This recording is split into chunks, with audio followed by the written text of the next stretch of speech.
Unang-una,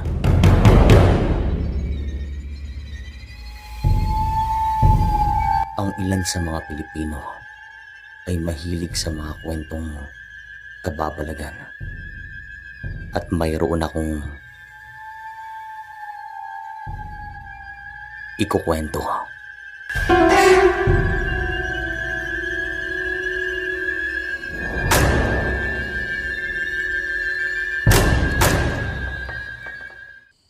Isang mapagpalang araw sa inyo.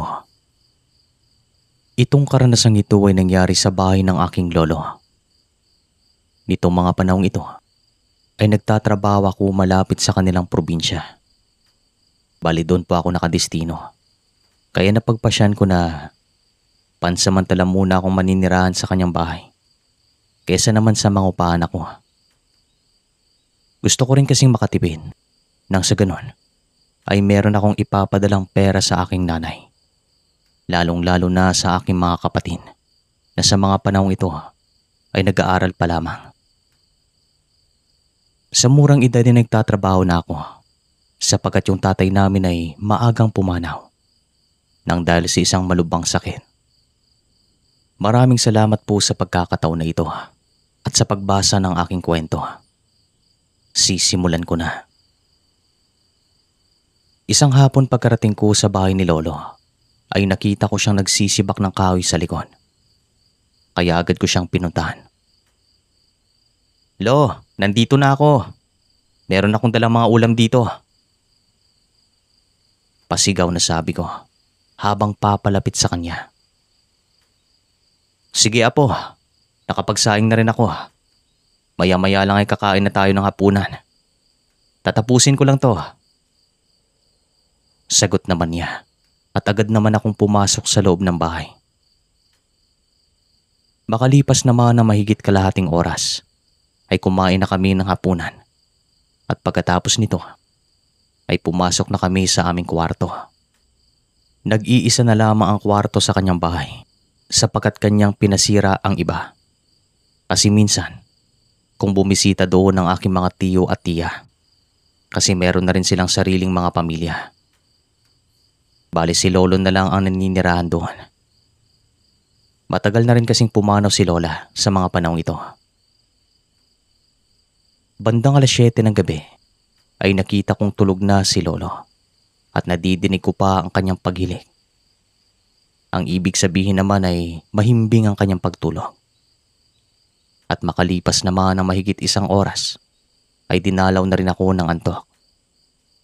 At noong nasa bingit na ako ng aking pagtulog, ay narinig ko na merong sinasabi si Lolo. Agad naman akong bumangon at tumingin sa kanya at nakita ko itong nananaginip at meron siyang binabanggit na pangalan. Pero tawagin na lang nating Arturo itong binabanggit niyang tao. Patay na si Arturo. Wala na siya dito. Lubayan mo na ako. Sabi ng aking lolo habang nakapikit ang kanyang mga mata.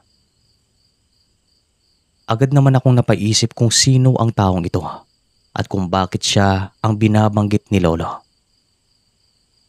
Hindi nagtagal ay sumigaw ito na tila ba nasasaktan. Kaya dito ko na siya ginising. Kasi medyo natakot na rin ako. Lo, gising. Nananaginip ka ng masama." Sabay hampas sa kanyang mga braso. Subalit talagang nahirapan ako. Kaya ang ginawa ko ay kumuha ko ng malamig na tubig at ibinuhos ito sa kanyang muka. Dito ay nagising siya at agad na bumangon. Kitang-kita naman ang pagkabigla sa kanyang muka. "Nananaginip po kayo ng masama, Lo, kaya ginising na kita." Sabi ko pa sa kanya. Nakita ko naman siyang patingin-tingin sa paligid ng kanyang kwarto. Nanlalaki ang kanyang mga mata na tila ba nababahala. "Lo, ano pong problema?" Tanong ko pa sa kanya. Sa tingin ko ay bumalik siya. Parang maghihigante.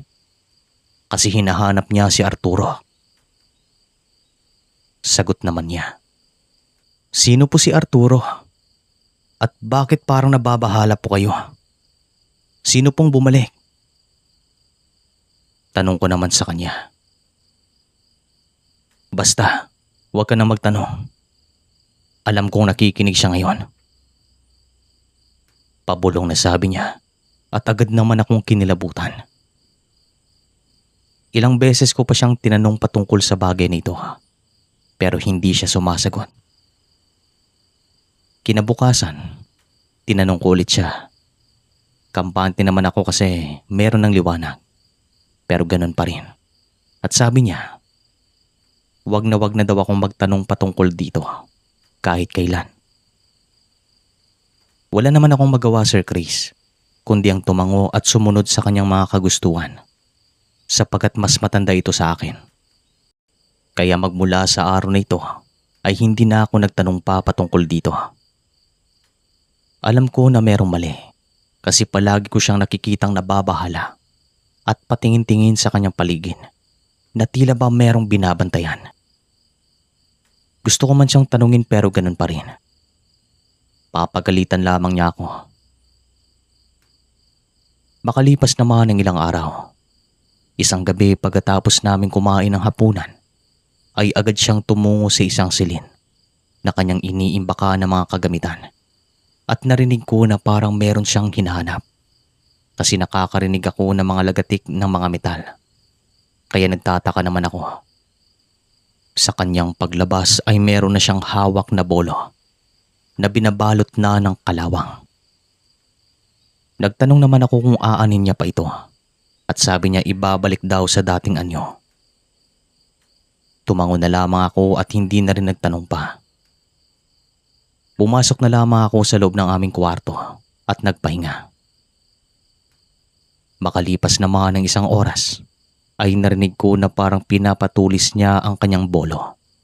Kaya lumabas na ako at nakita ko na merong mga nakaukit na salita sa bolong ito.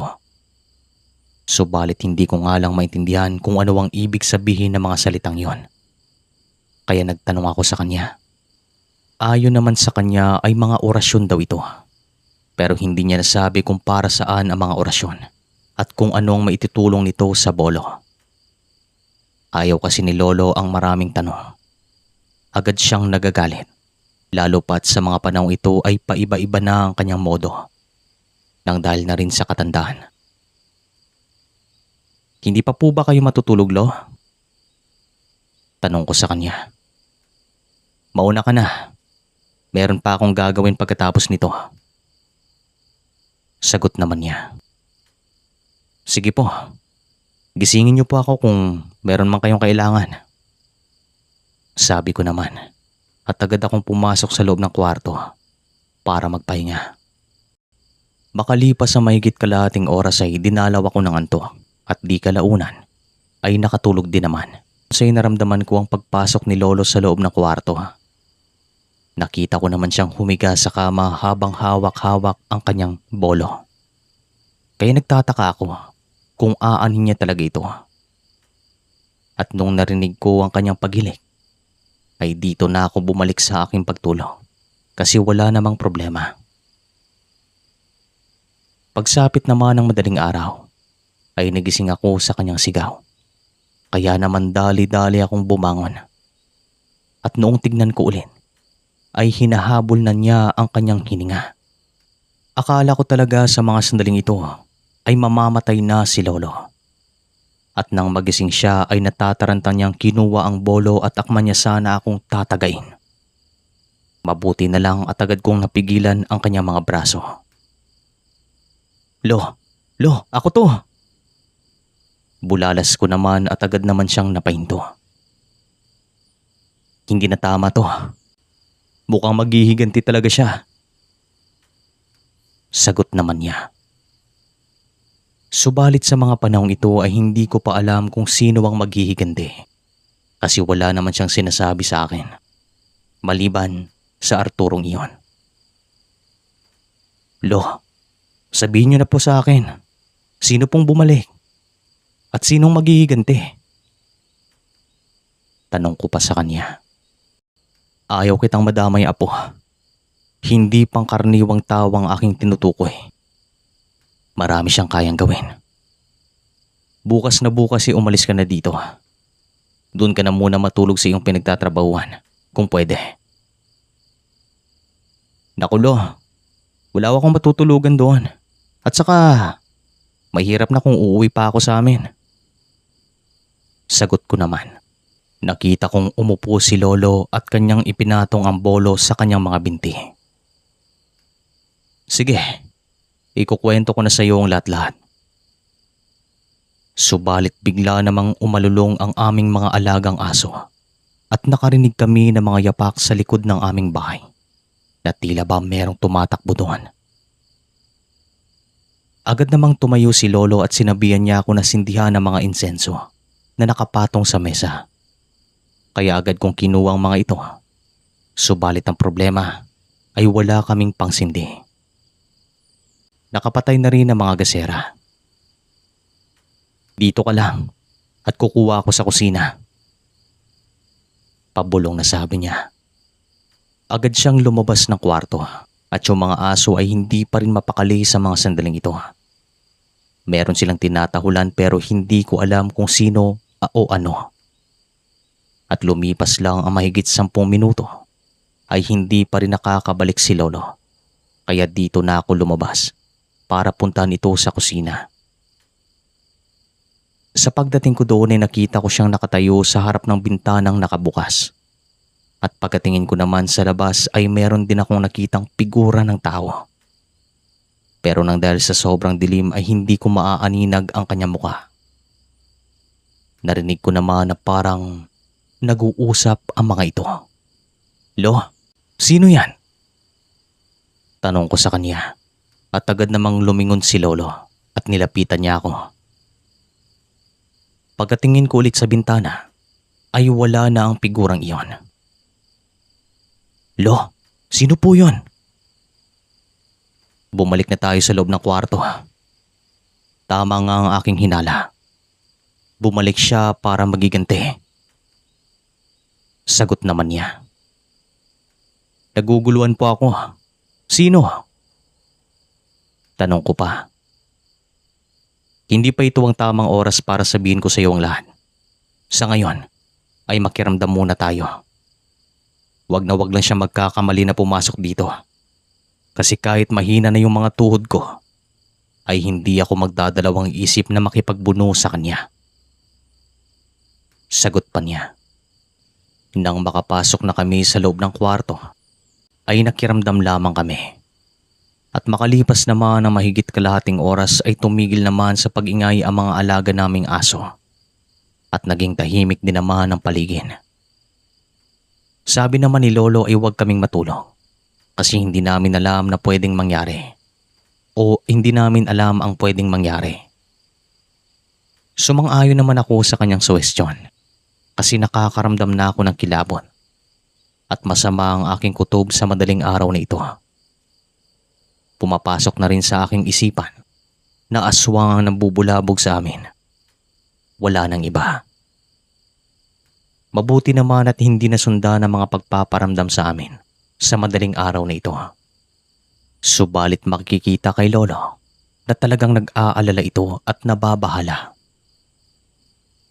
Pagsapit naman ng 6:00 ay agad akong naligo. Kahit na wala akong tulog ay kinakailangan ko pa rin pumasok sa trabaho. Kasi bawal kaming umabsent. Maliban na lang kung meron akong sakit. Yan ay pwedeng idahilan.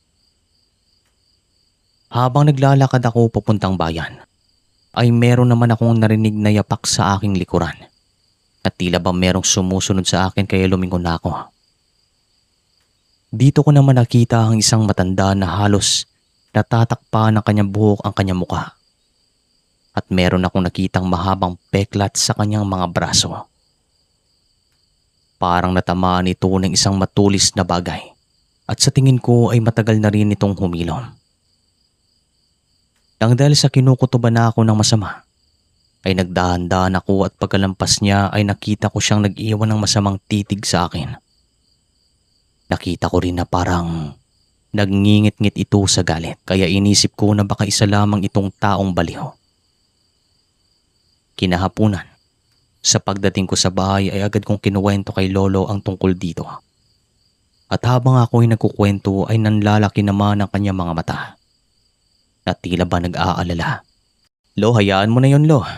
Wala naman siyang ginagawang masama sa akin. Sabi ko sa kanya nang sa ganon ay hindi na ito mag-alala pa. Meron ba siyang peklat sa braso? Tanong pa niya. Oo, Lo. Mahaba. Sagot ko naman at agad naman siyang napaatras.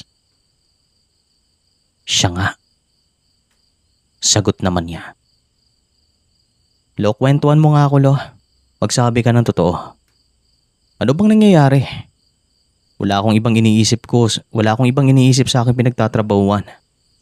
Kundi itong mga nangyayari sa atin. Sabi ko naman at agad naman siyang umupo.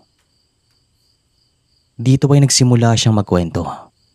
Mahirap man po ito paniwalaan, pero detalyado at konektado ang kanyang pagkukwento. Nung ako ay nagbibinata, ay palagi akong napapatambay sa bahay ng aking matalik na kaibigan. Siya ay si Ramil, at ang kanyang ama naman ay napakatanyag noon sa bayan na ito. Kinakatakutan siya ng mga tao at nire-respeto, lalo na ng mga taong pinaghihinalaang aswang doon. Araw-araw ay merong nagpapagamot sa kanya. May mga dumadayo sa kanya na galing pa sa malalayong lugar, sapagkat umaabot pa ang kanyang pangalan sa iba't ibang probinsya. Ang pangalan niya ay Arturo, tatay ni Ramil. May isang pagkakataon nga na nanguha kami ng mga kabuti sa gubat. Ako yung naging tagabuhat at si Ramil naman ang tagapitas.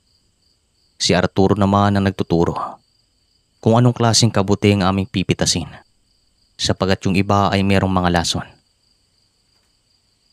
Walang ano-ano ay bigla kaming nakarinig ng mga yapak sa likod ng mga nagtataasang talahim. Parang merong tumatakbo papunta sa amin. At nang makalabas ito sa talahiban, ay isa itong malaking baboy ramo at direkta niyang inatake si Arturo. Yung bolo naman na nakasipit sa kanyang tagiliran ay natapon. Siyempre agad ko itong pinulot at pinagtataga ang malaking baboy ramo na ito. Apo, sigurado akong natamaan siya sa kanyang braso. At agad naman itong tumakbo papalayo at dinig namin na nasasaktan ito. Matapos ang pangyayaring ito ay ilang gabi kaming binulabo. Hindi kami tinantana ng aswang na yon. At meron namang hinala si Arturo na meron iyong galit sa kanya. Baka meron siyang ginamot na biktima ng aswang na yon kaya nagalit ito. Sapagkat nakialam siya. Hanggang sa nagtuloy-tuloy pa ang mga pagpaparamdam sa amin. Kahit kami sa bahay ay nadamay. Yung ate ko na buntis sa mga panahong ito ay hindi talaga nilubayan. Ginawa naman ng lahat ni Arturo at mabuti naman na nahinto mga pagpaparamdam sa amin. Hanggang sa isang araw ay pumunta ako sa kanilang bahay pero wala siya doon. Ang sabi naman ni Ramil ay meron itong pinuntahan. Pero pagpatak ng hapon ay dumating ito na merong mga dugo sa kanyang kamay. At sabi niya, dinumog ulit ito ng malaking baboy ramo. Pero ilang beses niya itong natamaan ng kanyang bolo. At magmula noon ay hindi na muli siyang binalikan. At kahit kami sa bahay ay hindi na muling binulabog. At ang bolo na ito ay ang bolo na nasa akin ngayon. Si Ramil ay namatay sa murang edad nang dahil daw sa kulam. At ang kumulam daw sa kanya ay ang nakaalitan din ni Arturo. Magmula nung nawala si Ramil, si Arturo ay huminto sa panggagamot hanggang sa unti-unti itong nabaliw at nawala sa kanyang katinuan. Pumanaw din siya sa edad na 50 nang dahil sa kapabayaan sa kanyang kalusugan. At ngayon nang dahil ako na lang ang natitira, ako yung binalika ng aswang na yon. Mahabang kwento ng aking lolo. At dito na nabigyan ng kasagutan ang aking mga katanungan, Sir Chris. Kaya sa hapon na ito ay naging alerto ako sapagkat hindi ako takot sa anumang mangyari. Pagpatak ng alas 8 ay unti-unti akong nilamig. Hindi ko alam kung bakit pero ganito yung naramdaman ko. Maya-maya pa ay nagpausok na si Lolo ng insenso at nagparinig kahit na yung mga aso namin ay tahimik lamang. Nararamdaman daw niya na merong umaaligin. Nagparinig ito na kung merong mangyayaring masama sa akin ay hihingi ito ng tulong sa mga kaibigan ni Arturo nang sa ganon ay mahanap siya. Ito ay pagbabanta lamang kasi wala na ring magawa si Lolo. Matanda na siya at hindi na niya kayang makipag-away. Pero kung magpupumilit daw iyon ay handa naman siyang lumaban. Ganon din ako. Walang ano-ano ay nakarinig kami ng malakas na kalabog sa bubong. Talagang malakas na tila ba merong bumagsak. Dito na ako bumangon at agad kong hinablot ang polo na hawak ni Lolo. Lumabas ako ng bahay kahit na hindi maganda ang aking pakiramdam. Hinanap ko siya pero hindi ko makita.